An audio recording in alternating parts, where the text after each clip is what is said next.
السلام عليكم ورحمة الله وبركاته. وعليكم السلام ورحمة الله وبركاته.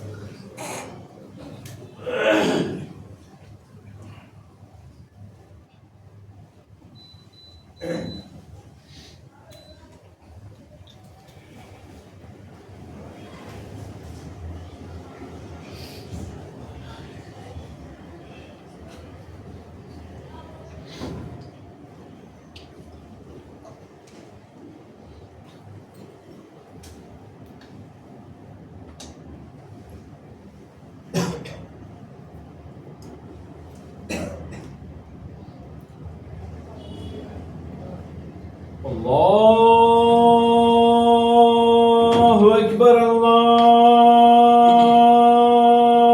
الله أكبر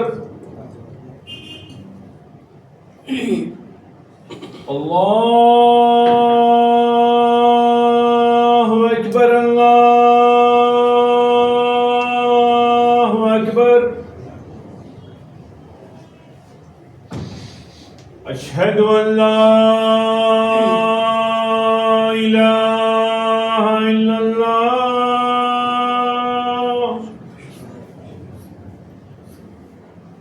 أشهد أن لا إله إلا الله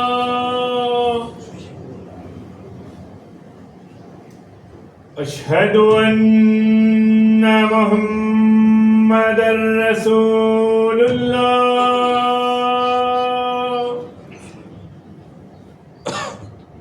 أشهد أن محمد رسول الله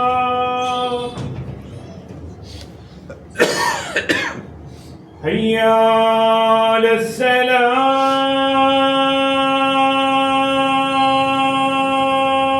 السلام حي على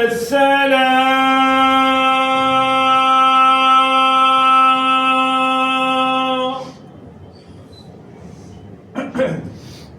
حي على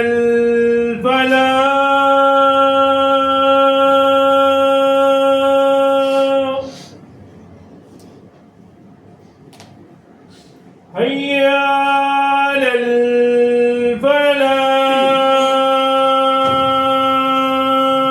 الفلاح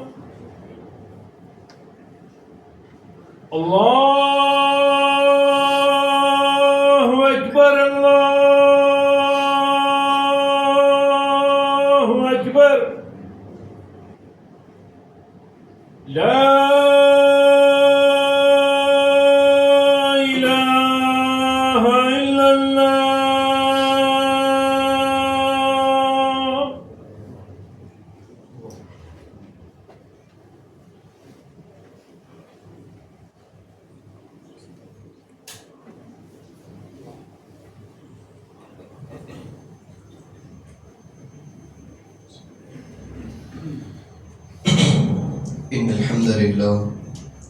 إن الحمد لله نحمده ونستعينه ونستغفره ونؤمن به ونتوكل عليه ونعوذ بالله من شرور أنفسنا ومن سيئات أعمالنا من يهده الله فلا مضل له ومن يضلل فلا هادي له وأشهد أن لا إله إلا الله وحده لا شريك له وأشهد أن محمدا عبده ورسوله أما بعد فإن خير الحديث كتاب الله وخير الهدي هدي محمد صلى الله عليه وسلم وشر الأمور محدثاتها وكل محدثة بدعة وكل بدعة ضلالة وكل ضلالة في النار أعوذ بالله من السميع العليم من همزه ونفخه ونفثه بسم الله الرحمن الرحيم يا أيها الذين آمنوا اتقوا الله حق تقاته ولا تموتن إلا وأنتم مسلمون يا أيها الناس اتقوا ربكم الذي خلقكم من نفس واحدة وخلق منها زوجها وبث منهما رجالا كثيرا ونساء واتقوا الله الذي تساءلون به والأرحام إن الله كان عليكم رقيبا يا أيها الذين آمنوا اتقوا الله وقولوا قولا سديدا يصلح لكم أعمالكم ويغفر لكم ذنوبكم ومن يطع الله ورسوله فقد فاز فوزا عظيما. وقد قال الله تبارك وتعالى في القرآن المجيد والفرقان الحميد: وإن تعدوا نعمة الله لا تحصوها. وقد صح عن النبي صلى الله عليه وسلم قال: نعمتان مغبون فيهما كثير من الناس الصحة والفراغ. محترم حضرات، لائق احترام علماء کرام، محترم و مکرم بزرگان دین، امت مسلمہ کے غیور حوصلہ مند نوجوان ساتھیوں، شریعت مطہرہ کی پردہ نشین خواتین اسلام اور عزیز بچوں، تمام قسم کی حمد و ثنا، بڑائی اور کبریائی، مجد و شرافت اس اللہ وحدہ لا شریک کی ذات گرامی کے لیے لائق و زیبا ہو، جو اکیلا اس وسیع اور عریض کائنات کا خالق بھی ہے، مالک بھی ہے، مدبر بھی ہے، مختار کل بھی وہی ہے۔ اسی کے حکم سے دنیا، ساری کائنات رواں دواں ہے، اور اسی کے حکم سے دنیا فانی ہے۔ اس کے بعد درود و سلام ہو تمام انبیاء کرام علیہم السلام پر، جو وقتاً فوقتاً اللہ کا پیغام اللہ کے بندوں تک پہنچاتے رہے، بالخصوص میرے اور آپ کے آقا نبی آخر الزمان، ساقی کوثر، شافی محشر، محمد مصطفیٰ احمد مجتبیٰ محمد رسول اللہ صلی اللہ علیہ وسلم کی ذات حضرات، آج اس خطبہ جمعہ کی مناسبت ہمارا عنوان ہوگا وقت اور صحت کی اہمیت پر۔ حاضرین جمعہ، خطبہ مسنونہ کے بعد قرآن مجید کی میں نے آپ کے سامنے ایک آیت پڑھی، جس میں اللہ رب العالمین نے بتایا وَإِن تَعُدُّوا نِعْمَةَ اللَّهِ لَا تُحْصُوهَا۔ کیا معنی اس آیت کا؟ اللہ رب العالمین نے کہا کہ لوگوں، اگر تم میری نعمتوں کو شمار کرنا چاہو گے، اگر تم میری نعمتوں کو گننا چاہو گے، لا تحصوها، تم ان نعمتوں کو گن نہیں سکو گے۔ ذرا میں اور آپ اس آیت مبارکہ پر غور کر کے دیکھیں کہ اللہ رب العالمین نے ایسی بات کہی ہے، کیا واقعی ہم اللہ کی نعمتوں کو شمار نہیں کر سکتے؟ کیا آج تک دنیا نے اتنا زمانہ دیکھا، اتنی قومیں گزری، کیا کوئی ایک ایسا ذہن ہم میں پیدا نہیں ہوا کہ ہم نعمتوں کا شمار کر سکیں؟ لیکن قرآن مجید نے کھلا چیلنج آپ کے لیے پیش کیا ہے، کہا اگر تم نعمتوں کا شمار کرنا بھی چاہو گے مگر نہیں کر سکو گے۔ جیسا قرآن مجید کے دیگر چیلنجز ہوتے ہیں، آج تک پورے سائنسدان، ہر کوئی جتنا زیادہ دماغ رکھنے والا آدمی ہے، کوششیں کرتا ہے، اس کے پیچھے لگتا ہے، تھک ہار کرو ہار مان جاتا ہے۔ اسی طرح یہی بات ہے کہ اگر میں اور آپ یا ہم میں سے کوئی انسان اللہ رب العالمین کی نعمتوں کو شمار کرنا چاہے گا، کیا شمار کرے گا؟ اللہ رب العالمین نے دیکھی آپ کے لیے کتنی نعمتیں دی ہیں۔ آپ کے لیے آسمان کو چھت بنایا، زمین کا ہموار کیا، آسمان سے بے شمار فوائد ہیں، زمین سے بے شمار فوائد ہیں، پہاڑوں سے بے شمار فوائد ہیں، یہ ہوا سے بے شمار فوائد ہیں۔ ایک لمحے کے لیے اگر ہوا نہ ملے تو انسان بے بس ہو جاتا ہے، ایک لمحے کے لیے ہوا تیز ہو جائے تو انسان بے بس ہو جاتا ہے۔ جتنی مقدار میں ہوا اسے ملنی ہے اتنی مقدار میں ہوا مل رہی ہے، یہ نعمت نہیں تو اور کیا ہے؟ جتنی مقدار میں زمین کو کھانا اناج اگانا چاہیے اتنی مقدار میں زمین اگا رہی ہے۔ اگر نہ اگائے قحط سالی کی پریشانی میں آ جائیں گے، زیادہ ہو جائے تو انسان لڑائی میں چلے جائیں گے کہ تیرا اتنا حصہ تھا کہ میرا اتنا حصہ تھا۔ جتنی مقدار میں ہو اسی مقدار میں برابر ہے۔ اور یہ تو رہی باہر کی بات، اگر خود ہم اپنے جسم پر غور کریں گے فی انفسکم افلا تبصرون، کہ ہم نے خود تم میں اتنی نعمتوں کا انبار بھرا ہے، کیا تم نہیں دیکھتے؟ یہ بات کتنی بڑی نعمت ہے، آپ غور کر کے دیکھ لیں۔ آج کل لوگ اللہ رب العالمین کی اس نعمت کو کیسے قدر کر رہے ہیں؟ جس کے سر پر بال ہے وہ بہت ہی اپنے آپ کو فخر محسوس کرتا ہے، بہت ہی اس کا کیئر ٹیک کرتا ہے، کئی قسم کے طرح کے تیل اس کو لگا کر اس کو سنبھالنے کی کوشش کرتا ہے۔ وہی اگر کسی کے سر پر بال نہ ہو یا کوئی جوان آدمی ہو، جوان بچہ ہو، اگر اس کے سر سے بال جھڑ رہے ہوں گے تو زندگی میں اس کی تمام مشکلات ہوں گے، لیکن ان مشکلات پوری ایک جگہ۔ لیکن اگر کہیں سے اس کے بال جھڑنا شروع ہو جائے تو اتنا پریشان ہو جائے گا کہ کہ اگر اسے کوئی یہ بول کر کوئی بھی اپنا تیل بیچ لے، یعنی اگر ایک معمولی پانی کو بھی اگر بوتل میں پکڑ کے کہا جائے گا تم اس پانی کا استعمال کرو کہ تمہارے سر کے بال بچ جائیں گے، سر کے بال جھڑنا کم ہو جائیں گے، وہ کسی بھی قیمت پر اس پانی کو خریدنے پر تیار ہو جائے گا۔ یہ اتنی بڑی نعمت اللہ رب العالمین کی بالوں کی شکل میں ہے، اور بالوں کی کتنے اقسام ہیں، وہی آپ کی آنکھ لے لیجئے، وہی آپ کے کان لے لیجئے، وہی آپ کی زبان ہے، وہ آپ کی ناک ہے، یہ آپ کے ہونٹ ہے، آپ کا دل ہے، آپ کے گردے ہیں، آپ کا لیور ہے، آپ کے کڈنی ہے، یعنی انسان کا جسم پورا کا پورا نعمتوں سے بھرا ہوا ہے۔ اب کس بات کا ہم انکار کریں گے، کس نعمت کو ہم شمار کریں گے؟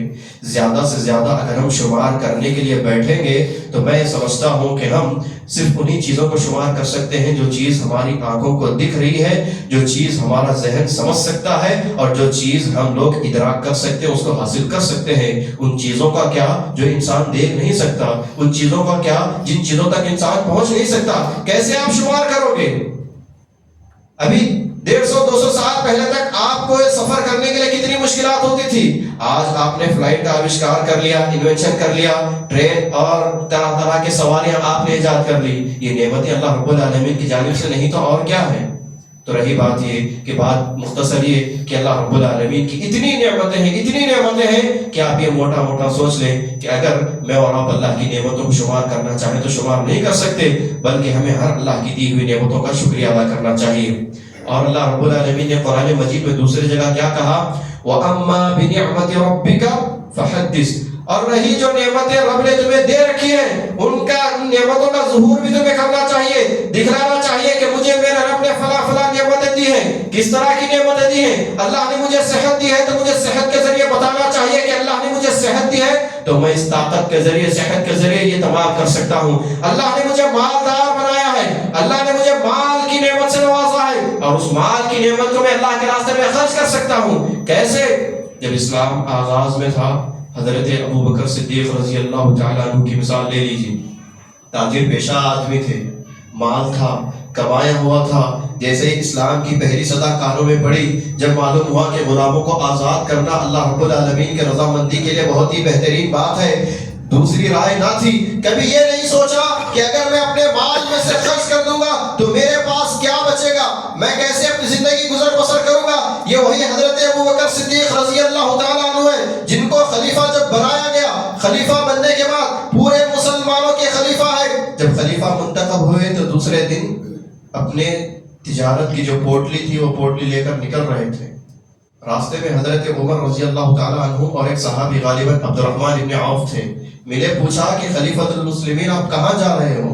کہا کہ بھائی میں تو خلیفہ ہوں، ٹھیک ہے، لیکن میری بھی بیوی بچے ہیں، میرا بھی گھر بار ہے، میری بھی آل و اولاد ہے، اگر میں نہیں کماؤں گا تو میں ان کو کیا کھلاؤں گا، ان کی روزی روٹی میں کہاں سے لاؤں گا؟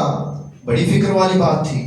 حضرت عمر رضی اللہ تعالیٰ عنہ نے سوچا کہ بہت ہی اہم مسئلہ ہے، اگر آپ ایسا تجارت کرنے کے لیے نکل جائیں گے تو مسلمانوں کے معاملات کا کون خیال رکھے گا، ان کے مسائل کو کون حل کرے گا، لہٰذا اس مدے پر بات ہونی چاہیے۔ صحابہ کی ایک ٹیم آئی، صحابہ کی ایک ٹیم جمی، اور جمنے کے بعد، بیٹھنے کے بعد، مشاورت ہونے کے بعد طے کیا ہوا، بیت المال میں سے مسلمان جو پیسہ دیتے ہیں، یعنی جو مال اللہ رب العالمین کے لیے جو وقف ہوتا ہے، جو مال اللہ رب العالمین کے لیے آتا ہے، اس مال غنیمت میں سے، اس بیت المال میں سے حضرت ابوبکر صدیق رضی اللہ تعالیٰ عنہ جو خلیفۃ المسلمین ہیں ان کے لیے وظیفہ مقرر کیا جائے گا، ماہانہ خرچ لے دیا جائے گا تاکہ وہ مسلمانوں کے خلیفہ ہونے کا پورا حق ادا کرے۔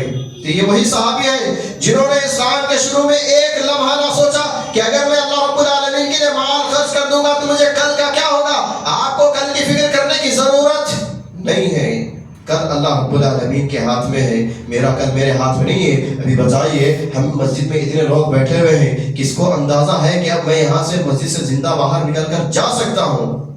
کسی کو اندازہ نہیں ہے، لیکن اس کے باوجود بھی اللہ کے فضل و کرم سے ہم نے پوری تیاری کر رکھی ہے۔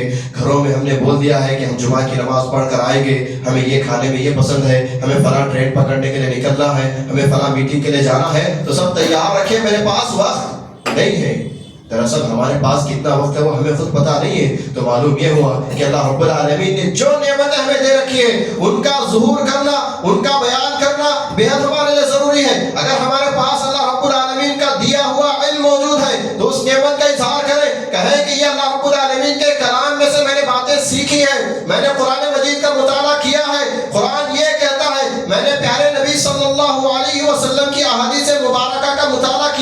میں نے صحیح سند سے حدیثیں پڑھی ہیں اور مجھے معلوم ہے کہ حدیث کے مطابق اس بات کا یہ مسئلہ نکلتا ہے۔ آپ کے پاس علم ہو، آپ کے پاس مال ہو، آپ کے پاس جائیداد ہو، آپ کے پاس جو کسی قسم کی بھی نعمت اللہ رب العالمین نے دے رکھی ہو، ان نعمتوں کا ظہور کرنا بھی یہ اللہ رب العالمین کو خوش کرنے والی چیز ہے۔ ورنہ یہ ہوگا کہ اللہ رب العالمین نے مجھے بہت ساری نعمتوں سے مالا مال فرمایا ہے، اللہ نے مجھے صحت دی ہے، اللہ نے مجھے مال دیا ہے، اللہ نے مجھے پیسہ دیا ہے، اللہ نے مجھے طاقت دی ہے، اللہ نے مجھے خالی وقت دیا ہے، تمام نعمتیں میرے پاس موجود ہیں۔ ان نعمتوں کے رکھنے کے باوجود بھی مجھے مال خرچ کرنا ہے، لیکن میں مال خرچ نہیں کرتا۔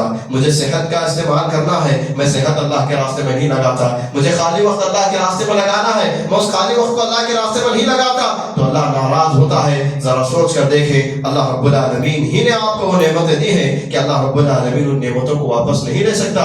کتنی دیر لگے گی؟ آنن فانن لمحہ لگے گا کہ آپ سوچتے رہ جائیں گے کہ کیسے میرے پاس سے چیزیں ختم ہو جائیں کہ ابھی تک تو میں کروڑ پتی تھا، ابھی میں روڈ پر آ گیا ہوں، یہ کیسے ممکن ہوا؟ یاد رکھیں، اگر میں اور آپ اللہ رب العالمین کی دی ہوئی نعمتوں کا ظہور اللہ کی رضامندی کے لیے نہیں کروں گا تو کوئی دو رائے نہیں کہ یہ نعمتیں مجھ سے چھین لی جائیں گی۔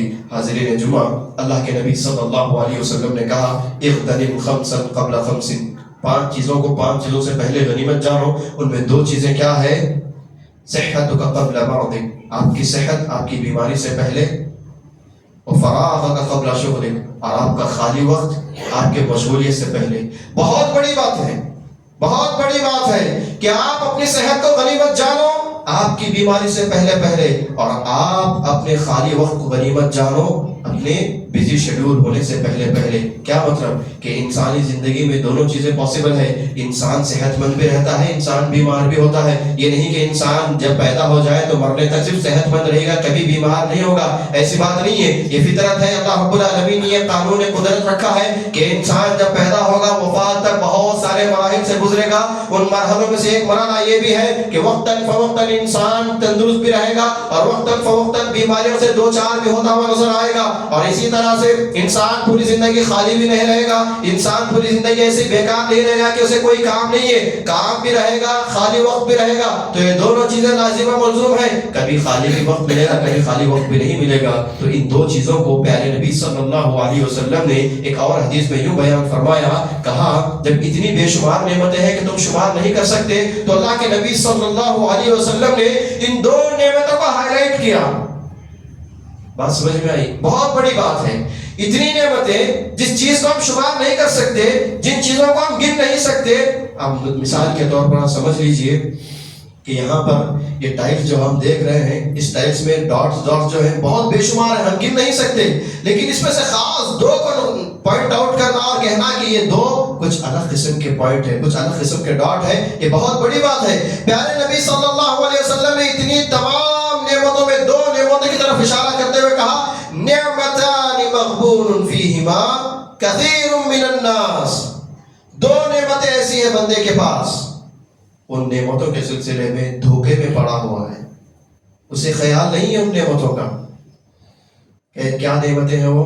الصحت والفراغ، یعنی انسان کی جو صحت ہے اور انسان کا جو خالی وقت ہے، یہ 2 نعمتیں ایسی ہیں کہ انسان ان 2 نعمتوں کے سلسلے میں دھوکے میں ہے، اسے معلوم نہیں کہ کتنی بڑی نعمتیں ہیں، اسے معلوم نہیں کہ ان کا کتنا بڑا اثر انسانی زندگی میں ہے، اسے معلوم نہیں کہ ان نعمتوں سے کیا کیا کر سکتا ہے، اسے معلوم نہیں کہ ان 2 نعمتوں کا شکر کیسے ادا کرنا ہے، اسے معلوم ہی نہیں ہے کہ ان 2 نعمتوں کا استعمال اسے کیسے کرنا ہے۔ آپ دیکھ لیں کتنی بڑی نعمتیں ہیں۔ غبن کا معنی جو ہے عربی زبان میں دھوکے کا کیا جاتا ہے، دھوکا بھی کیسے؟ مثال آپ کو سمجھانے کے لیے میں اس کو بتاتا ہوں کہ ایک تاجر ہے، سامان بیچنے والا آدمی ہے، 20 روپے کا کوئی سامان خریدتا ہے اور 10 روپے کا بیچ کر آتا ہے اور 10 روپے میں اسے گھاٹا ہو گیا، وہ خود دھوکے میں ہے کہ اس نے کتنے میں خریدا کتنے میں نہیں خریدا اسے کچھ معلوم نہیں ہوا، اس کے باوجود بھی وہ اپنے آپ کو منافع میں سمجھتا ہے کہ مجھے فائدہ ہوا ہے۔ اتنا زیادہ آدمی دھوکے میں ان 2 نعمتوں کے سلسلے میں۔ یہ یوں سمجھ لیجئے کہ میں اور آپ خریدار ہیں، کوئی چیز خریدنے کے لیے گئے ہیں، 10 روپے کی چیز 20 روپے میں خرید کر لائے ہیں اور اپنے آپ کو تسلی دے رہے ہیں کہ میں نے سستے میں چیز چیز خریدی ہے کیونکہ میں اپنے آپ کو دھوکے میں رکھا ہوا ہوں. تو یہی معاملہ آج لوگوں کا ہے. صحت اور فراغ، اپنے صحت اور اپنے خالی وقت کو لوگوں نے اس قدر دھوکے میں رکھا ہوا ہے، اس قدر دھوکے میں رکھا ہوا ہے کہ ہم بھول چکے ہیں کہ صحت بھی ایک نعمت ہے اور خالی وقت بھی ایک اللہ رب العالمین کی بہت ہی بہترین نعمت ہے. اللہ کے بندو، دیکھو صحت کیا ہے؟ درستگی. یعنی عربی زبان میں صحت کا معنی ہے درست ہونا، کسی چیز کا درست ہونا. یعنی اپنے بال، سر کے بال درست ہونا، یہ بھی ایک صحت ہے. آنکھوں کا، کانوں کا، جسم کے تمام اعضاء کا صحیح کام کرنا. آنکھ دیکھنے کے لیے اگر ہمیں صحیح دکھائی دیتا ہے تو وہ آنکھوں کی نعمت ہے. ذہن و دماغ سوچنے کے لیے اگر وہ صحیح سوچ رہا ہے، اچھا سوچ رہا ہے، اللہ کی رضا کے لیے سوچ رہا ہے تو وہ بھی اس کی صحت ہے. دل کس کام کے لیے اگر ہر کام اپنی اپنی جگہ سے کر رہا ہے تو یہ ایک نعمت ہے. اور اگر ان کاموں سے ہٹ جائے، آنکھ دیکھنا بند کر جائے، یعنی ایک آنکھ دکھ رہی ہے، ایک آنکھ نہیں دکھ رہی ہے، ذہن غلط سوچ رہا ہے، ذہن صحیح نہیں سوچ رہا ہے، دل صحیح کام نہیں کر رہا ہے، جسم کو پورا خون صحیح سپلائی نہیں کر رہا ہے، آپ کے ہاتھ صدقے کے لیے، خیرات کے لیے، دوسروں کی مدد کے لیے یا اللہ رب العالمین کی رضا کے لیے خرچ نہیں کر رہے ہیں، آپ کے پیر دین کی خدمت کے لیے نہیں آگے بڑھ رہے، مسجد کو نہیں آ رہے ہیں، دین کی تبلیغ میں نہیں آ رہے ہیں، تو مطلب ہے آپ کی صحت پر کوئی نہ کوئی نقطہ آ چکا ہے. تو ہمیں ابھی تندرست ہونے کی ضرورت ہے. اور خالی وقت کے سلسلے میں بھی کئی ایک احادیث ہمیں ملیں گے.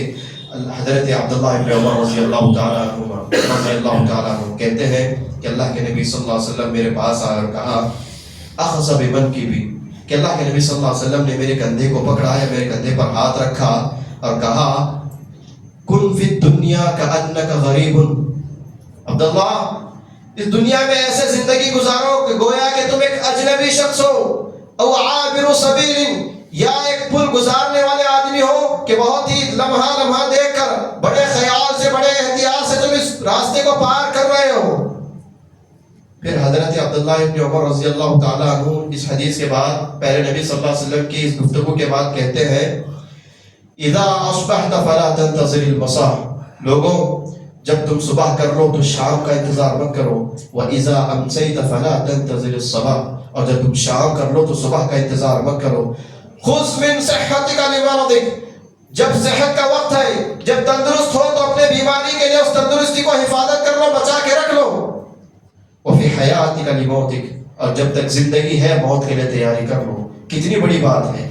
ایک بات میں اپنی بات کو سمجھاتے ہوئے آگے بڑھوں گا کہ حضرت عبداللہ ابن عمر رضی اللہ تعالیٰ عنہ نے کہا کہ جب تم صبح کر لو تو یہ انتظار مت کرو کہ شام میں کام کر لوں گا، میرے پاس نیکی کا موقع آیا ہے، میرے پاس نماز کا موقع آیا ہے، میں نے ایک یتیم کو دیکھا ہے، میں نے ایک بے بس کو دیکھا ہے، میں نے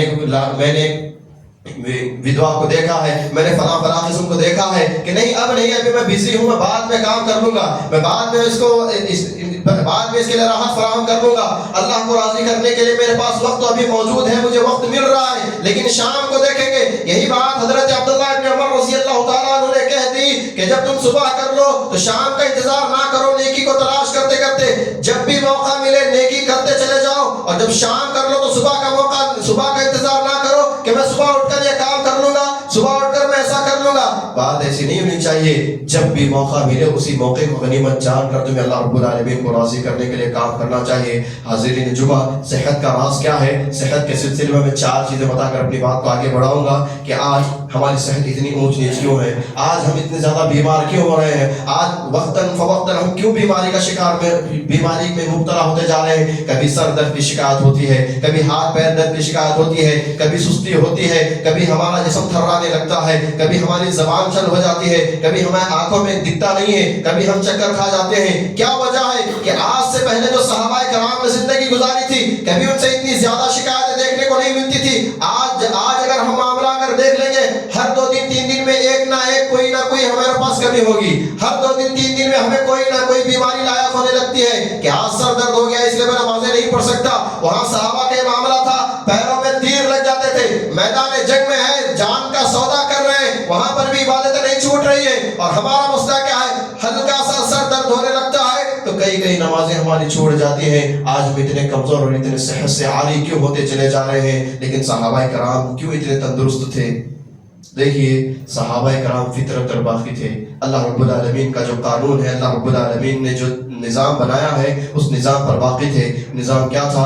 صحابہ کرام کھانے کے لیے نہیں جیتے تھے، صحابہ کرام جینے کے لیے کھاتے تھے، یعنی جتنی ضرورت ہے انسان کو کھانے کی جتنی ضرورت ہے بس اتنا ہی کھاتے تھے۔ حضرت عبداللہ ابن عمر رضی اللہ تعالی عنہ اور ان کے ایک ساتھی تھے، یہ دو صحابہ جب کھانے کے لیے بیٹھتے تھے تو کہتے ہیں کہ جب تک کوئی تیسرا مسکین ہمارے دستر پر نہیں بیٹھتا تو ہم کھانے کے لیے نہیں بیٹھتے، کسی تیسرے مسکین کو لے کر ہی میں اپنے دستر پر کھانے کے لیے بیٹھتے۔ ایک دن کیا ہوا، دونوں کو بھوک لگی تھی، ایک مسکین کی تلاش تھی، ایک مسکین مل گیا، اس کو ساتھ میں لے کر کھانے کے لیے بیٹھ گئے، اور جب دیکھا کہ وہ کھا رہا ہے، بے تحاشا کھا رہا ہے، ایسا کھا رہا ہے کہ کتنے دن کا ہے، کتنے مہینوں کا بھوکا ہے، اور جب پوچھا گیا یہ کہاں سے آیا تھا شخص، کہا حضرت عبداللہ ابن عمر رضی اللہ تعالیٰ عنہ نے کہ آج کے بعد یہ جو شخص ہے میرے دستر پر نہیں بیٹھنا چاہیے۔ پوچھا گیا کیوں، کہا کہ یہ بہت ہی زیادہ کھانا کھاتا ہے، جبکہ اللہ کے نبی صلی اللہ علیہ وسلم نے مومن کی کیا صفت بتائی ہے،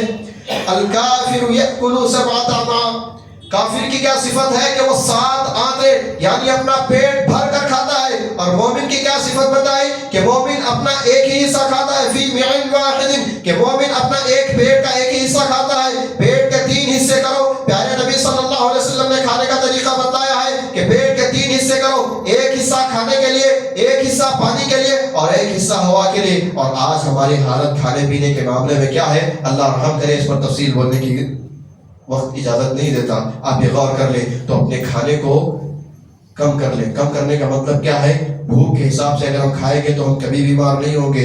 دوسرا، پانی کیسا پینا ہے، پانی پینے کے آداب بھی اللہ کے نبی صلی اللہ علیہ وسلم نے بتایا ہے۔ اور تیسری بات، قیلولہ کرنا۔ بتائیے کہ ہم میں سے کتنے لوگ ایسے ہیں جو قیلولے کا اہتمام کرتے ہیں۔ پیارے نبی صلی اللہ علیہ وسلم کی زندگی کا اگر ہم مطالعہ کریں گے تو ہمیں کہیں یہ بات نہیں ملے گی کہ اللہ کے نبی صلی اللہ علیہ وسلم قیلولہ نہیں کیا کرتے تھے، بلکہ یہ ملتا ہے بڑے اہتمام کے ساتھ اللہ کے نبی صلی اللہ علیہ وسلم کیسی بھی مشغولیت کیوں نہ ہو، کم سے کم 5 سے 10 منٹ تو قیلولہ کیا کرتے تھے، مختصری صحیح قیلولہ کیا کرتے تھے، کیونکہ اللہ رب العالمین نے قیلولہ میں برکت رکھی ہے۔ اور آج ہم میں سے آپ دیکھ لیں کتنے لوگ ہیں جو قیلولہ کرتے ہیں، کتنے لوگ ہیں جو پیارے نبی صلی اللہ علیہ وسلم کی سنت پر عمل کرتے ہیں۔ اللہ کے نبی صلی اللہ علیہ وسلم نے فرمایا، قیلو، کہ لوگوں قیلولہ کیا کرو، فإن الشیطان لا یقیل، کہ اس لیے کہ شیطان قیلولہ نہیں کیا کرتا تو تم قیلولہ کیا کرو، اس میں اللہ رب العالمین نے برکت رکھی ہے، اس میں اللہ رب العالمین نے تندرستی رکھی ہے۔ اور دوسری بات اور آخری بات اس کے سلسلے میں کہ جلدی سویا کرو۔ اللہ رب العالمین کا نظام یہ ہے کہ رات کو جلدی سونا ہے۔ اللہ رب العالمین نے رات بنائی ہے سونے کے لیے اور دن بنایا ہے کام کاج کے لیے، محنتیں کرنے کے لیے، اور آج ہمارا حال سونے کے معاملے میں کیا ہے، میں اور آپ بہتر جانتے ہیں، اس پر تفصیل بولنے کی ضرورت میں نہیں سمجھتا، بس اتنا خیال رکھیں وَجَعَلْنَا نَوْمَكُمْ سُبَاتًا، اللہ رب العالمین نے آپ کی رات کو، آپ کی جو رات ہے اس رات کو کاٹنے والا بنایا، یعنی آپ کی رات، آپ کی جو رات ہے، جب آپ رات میں جلدی سوتے ہو، اللہ کے نبی صلی اللہ علیہ وسلم سے کئی احادیث ملتے ہیں، اس ایک حدیث میں کیا ہے کہ آپ صلی اللہ علیہ وسلم نے عشاء کو تاخیر سے پڑھنے کا ارادہ کیا تھا، لیکن کہیں میری امت پر مشقت نہ ہو جائے، اس وجہ سے اللہ کے نبی صلی اللہ علیہ وسلم نے تاخیر سے نماز پڑھنے کو چھوڑ دیا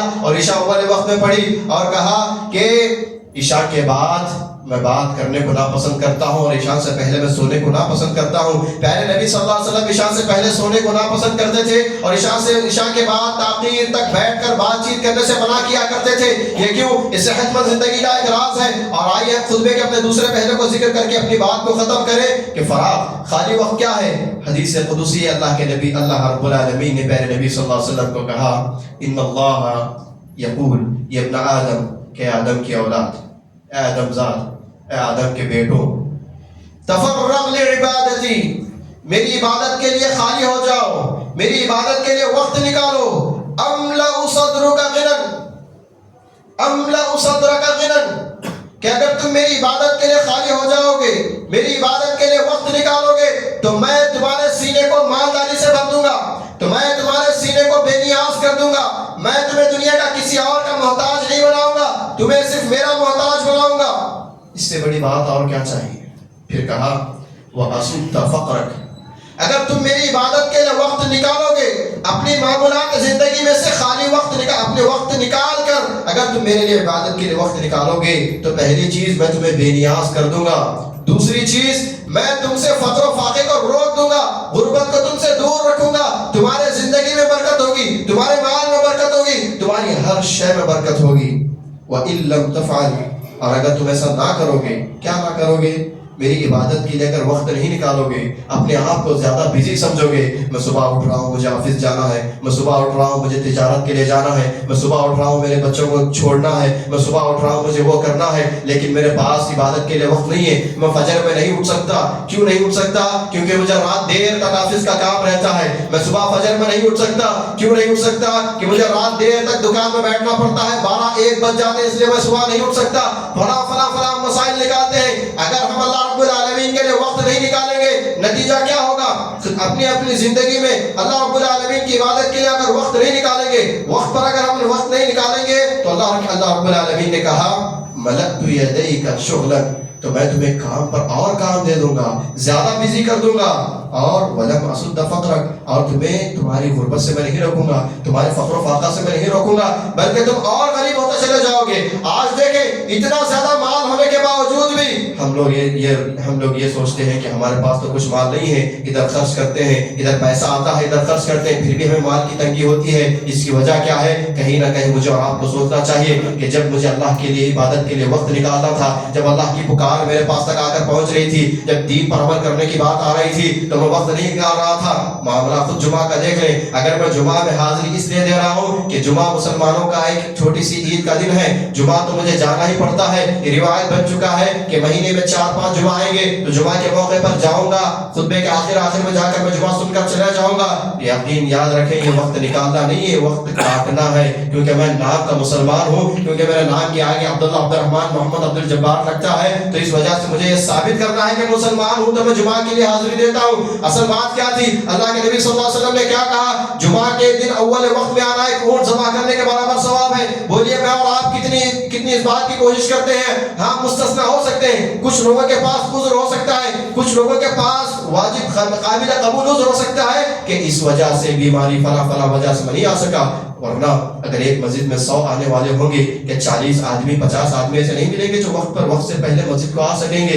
کیوں نہیں آتے؟ کیونکہ ہمیں اپنی اس مشغول زندگی میں وقت نہیں نکالتے۔ یاد رکھیں، اگر اس مشغول زندگی میں ہم اللہ کی عبادت کے لیے وقت نہیں نکالیں گے، نہ ہی ہم بے نیاز ہوں گے اور نہ ہی ہم غریب ہونے سے رک جائیں گے، بلکہ ہم اور زیادہ چلتے چلا جائیں گے۔ ہمیں بظاہر یہ لگے گا میں اور کام کر رہا ہوں، اور کام مجھے مل رہا ہے، میں مشغول ہو رہا ہوں۔ یہ مشغولیت کا دلیل یہ نہیں کہ اللہ آپ سے خوش ہے، ہو سکتا ہے کہ آپ اللہ کے لیے وقت نہیں نکال رہے اور اللہ آپ کو ناراضگی کا اظہار کر رہا ہے۔ حاضرین جمعہ، خلاصہ کلام یہی ہے کہ مجھے اور آپ کو جو ہماری یہ زندگی ہے اس میں صحت اور فراغ، خالی وقت کا بہت اہم کردار ہے۔ ہو سکتا ہے کہ اس وسیع اور عزیز موضوع کو زیادہ ایک خطبے میں سمیٹنا مشکل ہے، لیکن موٹی بات یہ ہے کہ صحت اور وقت، یہ دونوں چیزوں کی اہمیت مجھے بتانی تھی، تو ایک حد تک میں نے آپ کے سامنے صحت اور وقت کی اہمیت بتانے کی بات رکھی ہے۔ انشاءاللہ پھر اگر موقع ملے گا تو اس پر الگ تفصیل سے گفتگو ہوگی، تو لہٰذا خیال ہمیں یہی کرنا ہے کہ صحت یہ انسان کی زندگی میں بہت بڑی نعمت ہے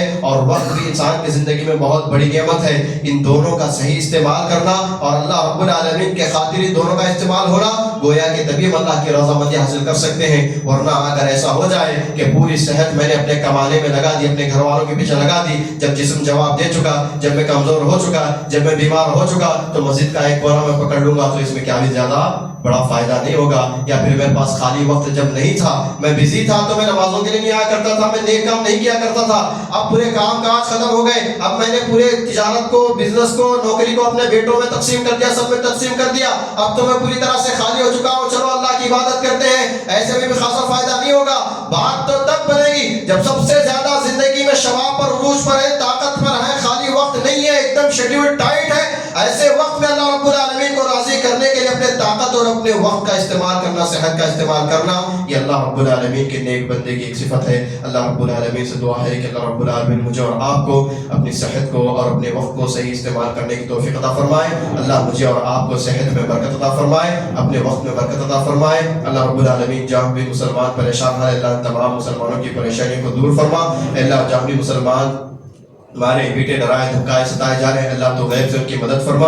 اللہ جو ظالمین مسلمانوں پر ظلم کر رہے ہیں، اللہ ایسے ظالمین کے لیے تو کافی وجہ، اگر ان کے حق میں ہدایت ہے تو اللہ ان کو ہدایت دے دے۔ اللہ جہاں بھی مسلمان بیمار ہیں ان کو شفاء کاملہ عاجلہ دائمہ مستمرہ عطا فرما۔ اللہ جہاں بھی مسلمان قرض سے پریشان حال میں، اللہ ان کے قرض کے ادائیگی کے لیے آسان ذرائع فراہم فرما۔ اے اللہ جو بھی ہم میں سے روزی روٹی کی تلاش میں، اللہ ان کو حلال روزی روٹی عطا فرما، ان کے رزق میں، کاروبار میں، خاندان میں خیر و برکت عطا فرما۔ اے اللہ ہمارے مساجد کی مدارس کی حفاظت فرما۔ اے اللہ ہمارے اساتذہ کی حفاظت فرما۔ اے اللہ جو بھی ہم میں سے بزرگ ہیں، اللہ ان کا سایہ ہمارے سروں پر دائر قائم و دائم رکھنا۔ اے اللہ ان کو صحت و تندرستی عطا فرما۔ اے اللہ جو بھی مسلمان ایمان کی حالت پر وفات پا چکے ہیں، اللہ کروڑ کروڑ اپنے جنت فرما، بال بال ان کی مغفرت فرما۔ جب تک ہم اس دنیا میں باقی رہیں، ایمان پر، عمل صالح پر باقی رہیں، جب ہمارا خاتمہ ہو تو خاتمہ بالخیر پر ہو، ایمان پر ہمارا خاتمہ ہو۔ آمین۔ بارک اللہ لنا ولکم فی القرآن العظیم۔